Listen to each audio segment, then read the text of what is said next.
Dominic was 18 months old. The dog pried the back door open, and Dominic followed him out the doggy door, and so I went into the backyard. Dominic was floating in the hot tub, and I just started screaming, "Please, someone call 911, call 911. I pulled him out, and I started giving him CPR right away. And my daughter, they're so strong, like she's on the phone with 911, and my son's at the front door, and they're 7 and 10. Like, they shouldn't have to do this. They shouldn't have to do this, but they did. When I got here, he was laying in the living room floor, and they were hooking him up. And I just ran to him and, let him know that I was here. And I was with him and told him, just keep breathing, buddy.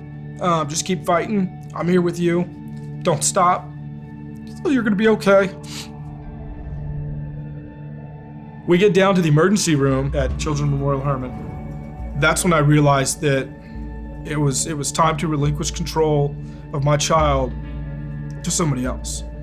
One of the physicians came and talked to us and said, in this situation, the lungs can go one of two ways. They can either get better or they can fail completely. He was still breathing very fast, but his oxygen and CO2 numbers looked okay. But then we hit that point where the lungs really reacted and went the other direction. They said, we're gonna bring him out of sedation to test his neurological function to see if he's there or not. And the doctor is telling him, hey buddy, you need to open up your eyes. We really need you to open your eyes. And I hadn't seen him open his eyes since before he went in the water.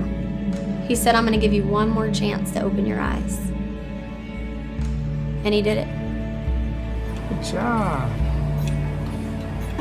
And the doctor said, that's it, buddy. That's what we needed to see. And he says, not only did he open his eyes, but he saw you, he recognized who you were, and he responded. And that's when we started the ECMO journey.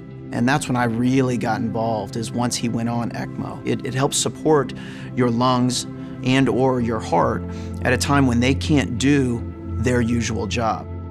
What's tough in some situations is that there's the initial trauma, and your body's response to that can create sort of a secondary situation. That's really what happened in Dominic's case.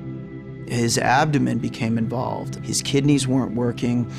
His blood pressure was really suffering at that point. And I told the family, I'm gonna do an operation, and I'm hopeful that it's gonna work, but I was concerned that it might not, and that he may not survive this. And I was very honest with them about that.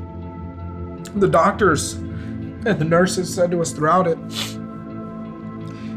he knows you're here. The reason he's not quitting is because you're here.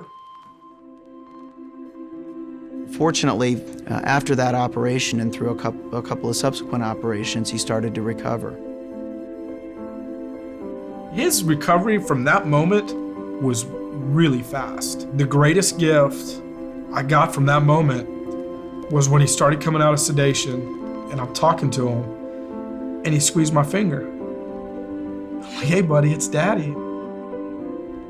And that moment is, just something so simple, something so small is a huge gift in life. Throw it to daddy. Yeah. Even from the very beginning, you could see that they had this belief that things were gonna go well, even in the toughest of times. And you could see that right off the bat. The roller coaster from the accident, just constantly up and down and up and down and up and down, because his body was just throwing these complications one after another after another. And they did a phenomenal job of handling each complication as it came up. As he transitioned from being incredibly sick to getting better and going through rehab, he was able to transition to Memorial Hermann, the Woodlands, closer to home, where there was the expertise to continue his ongoing rehabilitation. When Dominic first came here, he was very, very apprehensive. So we utilized the pet therapy to help us as therapists to be able to work on his motor skills, work on his language skills, and just to help him to thrive. So what that translated into is basically about a year's worth of growth in a short amount of time of about 3 months. And so the drive coming home was kind of surreal, and it was like, wow, we're actually going home.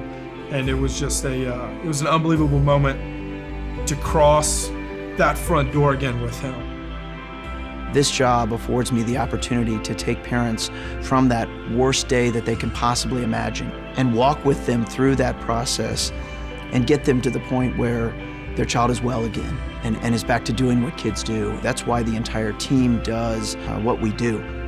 And for Dominic, we've now been able to see that he's really recovered to right where he was before. He has the same personality he did before. He's learning, right where he should be, both physically and emotionally. He's back to where he should be. They're really just an incredible family.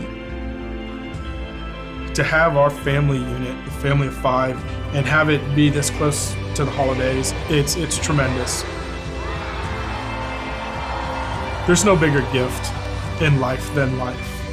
To have it to where we can share together is huge.